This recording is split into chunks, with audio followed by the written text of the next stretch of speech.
During the height of the Champa kingdom from the 2nd to the 19th century, the road from Hoi An to Misan might have taken a few days. Now, it takes about an hour. The drive takes you through small towns and countryside. And before you know it, you're entering the sanctuary. Soon, the first signs you're traveling back into history rise from the jungle floor and show themselves. The first Champa king to build on this site was Badravarman in the 4th century. It served as a religious sanctuary and burial site for kings for 1,000 years, and is considered to be one of the best examples of ancient Hindu architecture in all of Southeast Asia.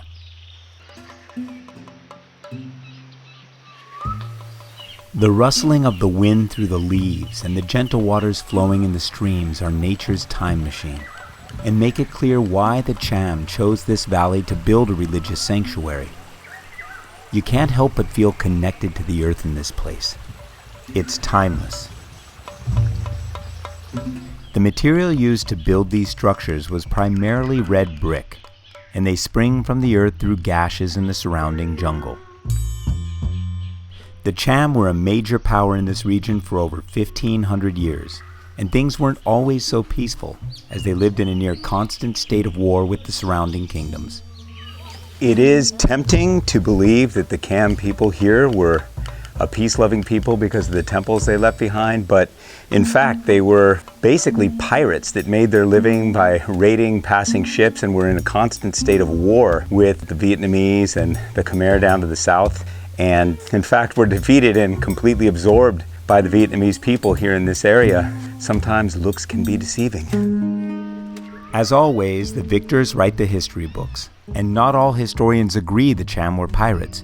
But one thing is certain: they were finally defeated in 1832 at the hands of the Vietnamese.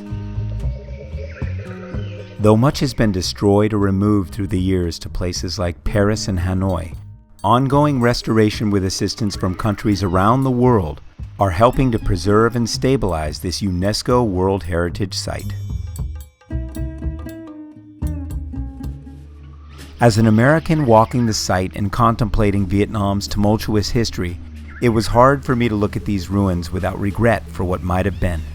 In one of the supreme tragedies of war, this site was used by the Viet Cong as a base of operations, and so consequently it was bombed very extensively by the Americans. And it was only after an international protest that Richard Nixon finally halted the bombing.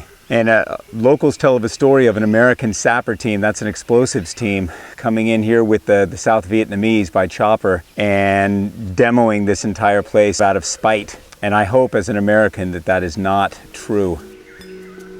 It's so much better to be friends. At Misan's foundation, King Badravarman ordered a stele to be raised with an inscription beseeching those who followed him. It reads, "Out of compassion for me, do not destroy what I have given." Now we just have to listen.